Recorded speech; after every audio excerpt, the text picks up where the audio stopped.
नमस्कार प्रिय दर्शकों, आप देख रहे हैं ज्योतिष मंत्रा। प्रिय दर्शकों, आज चर्चा कर रहे हैं देवी तारा के एक ऐसे मंत्र प्रयोग की जो शत्रु का समूल नाश करता है। तांत्रिक भी यदि कोई क्रिया करता है, आपका कोई शत्रु तांत्रिक है, वह आपके ऊपर क्रिया करता है तो उसकी क्रिया उसी पर पलट जाती है। शत्रु की प्रत्येक क्रिया को, प्रतिक्रिया को उसी पर डाल देगा, उसी का नाश कर देगा। देवी तारा 10 महाविद्याओं में महत्वपूर्ण स्थान रखती है, जहाँ एक और धन धान्य की वृद्धि करती है, भौतिक साधनों की उपलब्धता कराती है, वहीं शत्रु का समूल नाश भी करती है। अत्यंत सरल साबर मंत्र की ये साधना है। जैसे मैंने कहा, यदि तांत्रिक भी है तो भी आपका कुछ नहीं बिगाड़ पाएगा, उल्टा उसी के ऊपर उसी का किया तंत्र पलट जाएगा और वह अपनी ही समस्या में फंस जाएगा, उसी पर मुसीबतों का पहाड़ टूट पड़ेगा और साथ ही साथ घर में रिद्धि सिद्धि, धन धान्य की वृद्धि होगी, जीवन सुख में सरल होने के साथ साथ ऐश्वर्य से संपन्न हो जाएगा। तो चलिए अधिक विलंब न करते हुए जानते हैं किस प्रकार इस साधना का आरंभ करना है, कैसे करना है, किस समय करना है, किस सामग्री के साथ करना है। सबसे पहले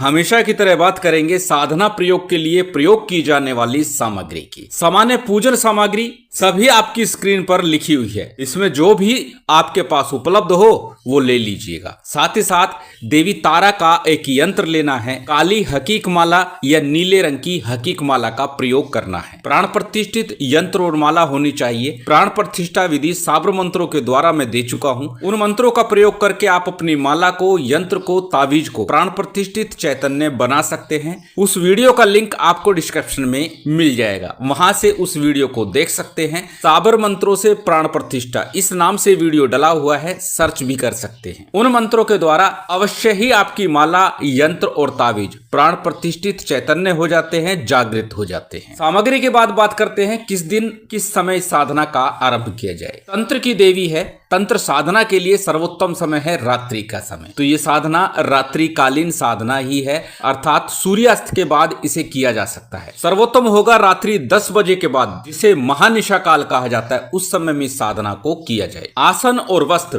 काले रंग के हो श्रेष्ठ है, अन्यथा किसी भी प्रकार के साफ स्वच्छ आसन वस्त्र लेकर के आप इस साधना को संपन्न कर सकते हैं। अब ये साधना किस दिन करनी है? इस साधना को अष्टमी तिथि से आरंभ किया जा सकता है। प्रातःकाल सूर्योदय से पहले भी इस साधना को यदि आप कर सके तो कर सकते हैं। अष्टमी तिथि से इस साधना को आरंभ किया जाता है। कृष्ण पक्ष, शुक्ल पक्ष, कोई भी अष्टमी तिथि हो सकती है। उत्तम होगा कृष्ण पक्ष की अष्टमी तिथि हो। अपने घर में एकांत कक्ष में उत्तर दिशा की तरफ मुख करके इस साधना का आपको आरंभ करना है। अपने सामने किसी चौकी पट्टे पर लाल अथवा काले रंग का वस्त्र बिछा लीजिए, उसके ऊपर माँ भगवती तारा का चित्र स्थापित कीजिए, यंत्र स्थापित कीजिए और तेल का एक दीपक प्रज्वलित कर लीजिए। सबसे पहले शुद्धि आचमन कीजिए। शुद्धि आचमन के बाद में संकल्प करना है। दाहिने हाथ में अक्षत पुष्प जल ले लीजिए, अपना नाम बोलिए, गोत्र बोलिए, उस दिन का तिथिवार नक्षत्र बोलिए और अपनी कामना बोलिए। सर्व प्रकार की तंत्र मंत्र बाधा के निवारण के लिए या कराया को पलटने के लिए आप ये प्रयोग, ये साधना कर रहे हैं। ऐसा आपने संकल्प लेना है। संकल्प के उपरांत संकल्प के लिए लिया गया अक्षत पुष्प जल किसी थाली प्लेट में अथवा दीपक के सम्मुख छोड़ दीजिए। तत्पश्चात सामान्य सा गणपति का, गुरु का, कुल देव, पितृदेव, स्थान देव, इन पंचदेवों का सामान्य पूजन विधान कर लीजिए। साथ ही साथ भगवान शिव का पूजन कीजिए, माँ तारा का पूजन कीजिए और भैरव जी का भी पूजन अनिवार्य रूप से कर लीजिएगा। जो भी सामग्री, जितनी व्यवस्था आपके पास है, उतने से ये पूजन विधान आपको संपन्न कर लेना है। पूजन विधान जब आपका संपन्न हो जाए, उसके बाद आज का जो मूल मंत्र है, इसका जप विधान आपको करना है। मूल मंत्र के जप से पूर्व पहले गणपति और गुरु मंत्र का जप भी अवश्य ही करना चाहिए। ये बात मैं बार बार और लगभग हर वीडियो में ये बात बोलता हूँ, क्योंकि गणपति और गुरु मंत्र का जप करने से हमारी साधना को बल तो मिलता ही है, हमारी साधना में आने वाली विघ्न बाधाएं भी शांत हो जाती है और हमारी साधना सरलता से शीघ्र सफल हो जाती है। गणपति मंत्र के रूप में गणेश जी का कोई भी एक मंत्र आप जप सकते हैं, जिसे आप सहजता, सरलता से बोल सके, जप सके। ओम गणपति नमः, ओम गणेशाय नमः, ओम वक्रतुंडाय नमः। बात यदि करें गुरु मंत्र की, गुरु दीक्षा यदि आपने ली है तो अपने गुरु मंत्र का जप कीजिएगा। यदि गुरु गुरु दीक्षा नहीं ली तो भगवान शिव को ही हाजिर नाजिर मान लीजिए, उनके पंचाक्षरी मंत्र ओम नमः शिवाय का जप कर लीजिए, अथवा गुरु गोरखनाथ जी के ओम गुरु गोरक्षनाथाय नमः इस मंत्र का जप गुरु मंत्र के रूप में कर लीजिएगा। तत्पश्चात आज का मूल मंत्र है, इसका जप करना है। साबर मंत्र है तो साबर मंत्रों की चर्चा हो तो साबर सिद्धि मंत्र का भी 11 बार जप करना उत्तम होता है, श्रेयकर होता है। साबर सिद्धि मंत्र भी आपकी स्क्रीन पर दे दिया जाएगा, इसका भी 11 बार जप करें तो उत्तम होगा। साबर सिद्धि मंत्र को एक बार बोल करके बता देता हूँ। गुरुसठ गुरु है वीर, गुरु साहब सुमरी बड़ी भांत, सिंगी टोरो बन कहू मन नाऊ करतार, सकल गुरु की हर भजे घट पकर उठ जाग, चेत संहार श्री परमहंस। इसका 11 बार जप आपकी साधना को सरलता से सिद्ध करा देगा। बात करें आज के मंत्र की, अत्यंत सरल मंत्र है, आपकी स्क्रीन पर है, स्क्रीनशॉट ले सकते हैं, किसी कॉपी नोटबुक में नोट कर सकते हैं। मंत्र को एक बार बोल करके बता देता हूँ। मंत्र इस प्रकार है, ओम तारा तारा महतारा, ब्रह्मा विष्णु महेश उदारा, 14 भुवन आपद हारा, जहाँ भेजो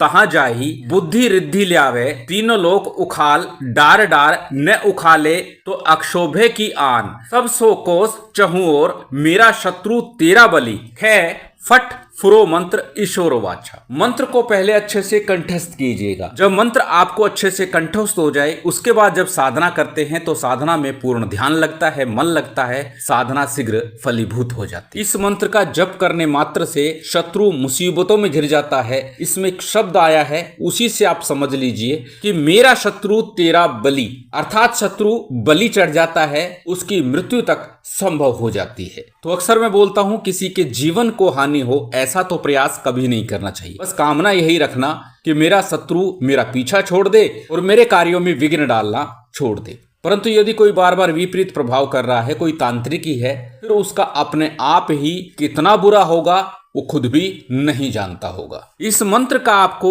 11 माला का जप करना है। अष्टमी से आरंभ करके 11 दिवस लगातार 11 माला नित्य प्रति आपको जप करना है। 11 माला जप के बाद में माँ भगवती शक्ति की आरती कीजिएगा। सामान्य जो भी नैवेद्य हो, लौंग इलायची बताशे इत्यादि, उसका अग्नि पर भोग लगा दीजिएगा। जलाचमन कराइएगा, क्षमा प्रार्थना कीजिएगा, आसन को प्रणाम कीजिएगा और फिर साधना प्रयोग से उठ जाइएगा। इस प्रकार ये साधना, ये मंत्र आपका पूर्ण होता है। आपको लगता है कि आपका शत्रु फला व्यक्ति है तो उसके घर की तरफ मुख करके 21 बार इस मंत्र का उच्चारण करें और फूंक मार दे। इतने से ही वह शत्रु शांत हो जाएगा। इतना प्रभावी मंत्र है। प्रातः काल, संध्या काल, रात्रि काल, नित्य प्रति घर में इस मंत्र का यथाशक्ति जप करते रहें तो भी घर हर अला बला से, भूत प्रेत तंत्र बाधा से सुरक्षित रहता है और करने वाले की ही हानि कर देता है। इतना अधिक प्रभावी मां तारा का ये मंत्र है। यदि आप आए दिन शत्रु से पीड़ित रहते हैं, परेशान रहते हैं या फिर कोई तांत्रिक आपके पीछे पड़ा हुआ है तो इस मंत्र का जप आज से ही आरंभ कर दीजिए बिना विधि विधान के, तो भी आपकी रक्षा करेगा, आपको लाभ देगा। शिव शक्ति की विशेष कृपा आप सभी को प्राप्त हो, यही कामना है। उम्मीद करता हूँ आज की ये जानकारी, ये वीडियो आपको अच्छी लगी होगी। यदि अच्छी लगी हो तो कृपया लाइक कीजिएगा, शेयर कीजिएगा। यदि चैनल पर नए हैं तो सब्सक्राइब कर बेल आइकन बटन दबा दीजिएगा। जय माता दी, जय श्री राम।